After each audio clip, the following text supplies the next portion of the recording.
Hi everyone, it's me, Lily. Last year, yes, an entire year ago, I made a Deltarune theory video. It was titled, The Nature of Chris's Soul, and is currently titled, or I'll say it's Chris, mostly for clickability. It's not clickbait, because that was the crux of that theory. Anyway, after we passed Deltarunes tomorrow, we came up on Deltarunes today, and several Deltarunes yesterdays. That is to say, Chapters 3 and 4 are released. And, as you can tell from the title and thumbnail, I would like to revisit the theory from last year. Major spoilers of the new chapters 3 and 4 ahead. Okay, so first off, that theory focused a lot on one claim. Route was Chris. But that wasn't actually what the theory was about. The theory was trying to capture what exactly happened to Chris's soul. And unfortunately, it appears that this has largely remained a mystery. Chris's soul was not really touched upon. However, there is more evidence that shows other claims in the theory to be true. Namely, the idea that our soul originally belonged to the vessel. Let's talk about the prophecy. There's been a lot of talk about the two girls in Susie's Dark World and whether or not the second hero is Noelle. What I've seen less of, probably because it's more obvious, is that the first hero is clearly not Chris. Susie even says as much, saying that calling Chris a cage is a little bit ridiculous. Chris does function as a cage of sorts for a human soul, the soul of the vessel, but what is more likely is that the vessel was the first hero, not Chris. I mean, beyond just a cage with human soul, it also has human parts. This, to me, is a direct callback to the Gunner Maker scene, where we are instructed to choose legs, a torso, and a head for our vessel. The vessel, of course, comes with human parts, and a human soul, the soul we are controlling. This vessel will function similarly to Frisk, the only difference being, unlike Frisk, whose soul we are simply given control over, the soul is a representation of us into the game world directly, with the soul actually being ours. I believe that unlike Frisk and Undertale, we are not controlling Chris's soul directly.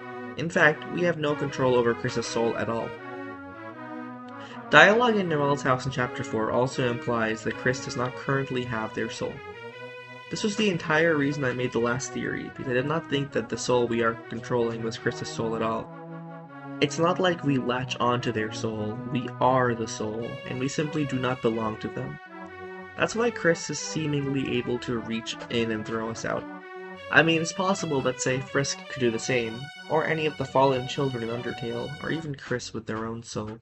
We have no proof to the contrary. However, thematically, the idea of a soul that is wholly incompatible with its vessel being able to be discarded is interesting. Thus far, the idea that Chris's soul was removed from them and replaced with the discarded vessel's soul still holds mostly true.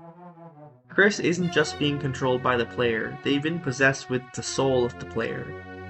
The player can directly control movement, change POV as a game character can, and avoid attacks as if they're manifested as bullets, along with shining a bright light, an ability that seems to be unique to this soul. This is done through the use of a controller. Literally a controller.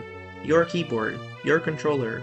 Any action that is able to interface with the real world in that way can be entirely influenced by you. This includes things like moving the mini Chris in the board, playing the guitar or piano, though these are done through strange and unrealistic means, and several acts, like throwing, aiming, and shooting. Meanwhile, Chris is able to actually execute any number of actions in whatever way they want. They can cough while saying something they don't want to say. They can replace a piano note with an awful plink.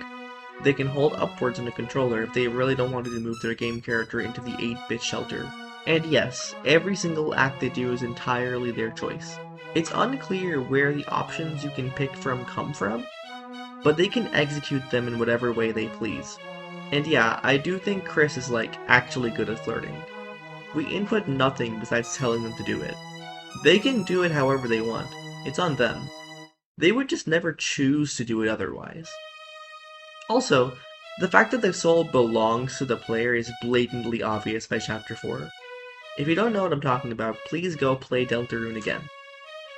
Anyway, the nature of Chris's soul is still largely a mystery.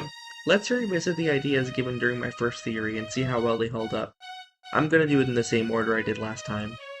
So first, there's the idea that Chris is dead. and their body is simply reanimated through determination, like how Flowey was in Undertale. I didn't like this theory then, and I still don't like it now. Again, Chris acts the same way without the soul that they did with their own soul. They show even more emotion than before. Chris's soul is still clearly somewhere in the world. They didn't die. The second idea was that Chris's soul is currently inside the monster. Well, alright, this one actually has some merit now. When we do the weird route, we can place a small piece of our soul into Noelle in what I would say is the creepiest scene in the game thus far. It takes root inside her like a messed up parasite. This is probably what love finds its way to the girl means, and probably what the phrase roots means, both in the prophecy shown during Chapter 4, either reinterpretations of the prophecy, or the path the prophecy expected to begin with. I'm not going to get into that right now, but all that matters is that we can plant our soul into a monster soul. Alright, so that probably rules out Noelle. So who else could have Chris's soul inside of them? Which monster? Last time I gave 3 possibilities. Asriel, Des, and W.D. Gaster. Asriel is still problematic for the same reasons. Why would he have obtained Chris's soul? Des is a lot more compelling at this point. If you are a fan of Chris Knight theory, you'll love the idea that Chris has possessed Des and is controlling her to be the Knight. We don't actually know if Des is the Knight. It could be other characters, mainly Carol, but if Des is the Knight, then Chris possessing them could explain the connection between them. There is a big problem with this idea, though. If Chris's soul is inside of Des, working as the Knight, why doesn't Chris just take their soul back? The Knight is right there. Also, Chris is still in control of their own soul. That's how that works. Why would Chris do any of what the Knight does? Sure, that could be Des' doing, but Chris would obviously still have some level of control there. Chris Knight theory is just as ridiculous as it was before, and that makes Chris Des Knight theory fall flat. If the Knight is instead Carol, the idea I like less than the 2 holidays, then Chris being held by Des, wherever Des is missing, inside the code or whatever, boils down again to 2 things being missing. Yeah, the lost girl and the lost soul might be in the same place, but that's not really evidence. If you really like Chris Knight theory though, you can stop watching the video now, because I did just show that there is a drop of hope for it. The last monster is W.D. Gaster. I don't really want to talk about this one. If Gaster is indeed the character speaking at the end of Chapter 4, etc., I can't see him having Chris's soul inside of him. He's just on a different plane entirely. If he isn't, he has no plot significance at all. Any other monster that could have Chris's soul would be similar, or just have problems, like say Susie. Susie is plot relevant enough, but her actions and such just would make no sense with Chris's soul inside her, for example.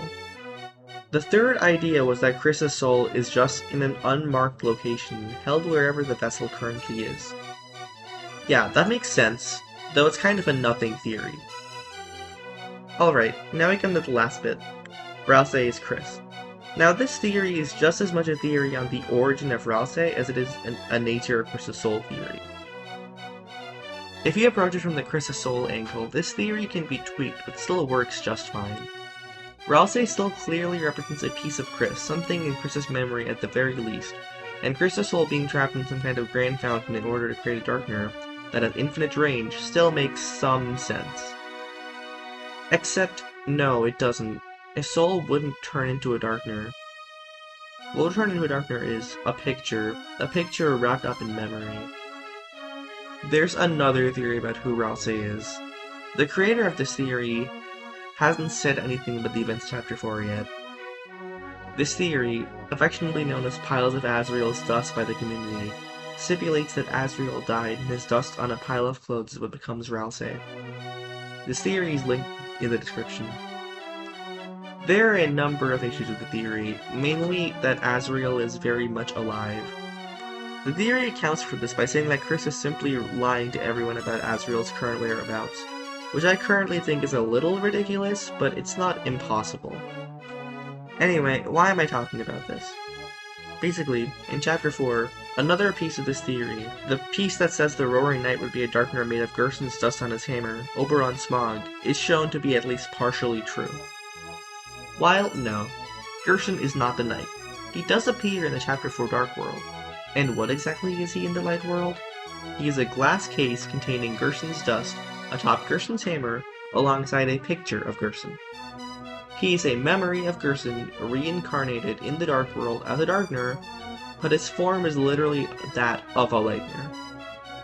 The idea of a Darkner made from a pile of Lightner's dust that's coating an object belonging to them is all but confirmed, but the photo of Gerson is probably also highly relevant here. It's not the dust or the hammer or even the photo by itself, it's the representation of a memory.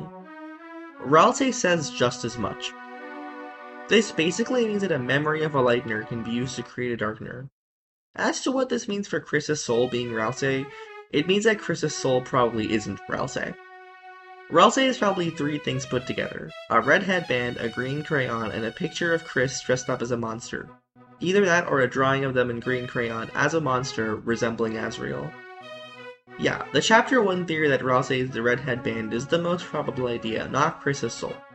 Honestly, the idea that Ralsei was Chris's soul comes entirely from the red headband idea. It's a natural extension of the idea. I think I just flew too close to the sun with that one. Ralsei even is about to say what ordinary object he is in Chapter 3. And yeah, a drawing, a crayon, and a headband are all normal objects.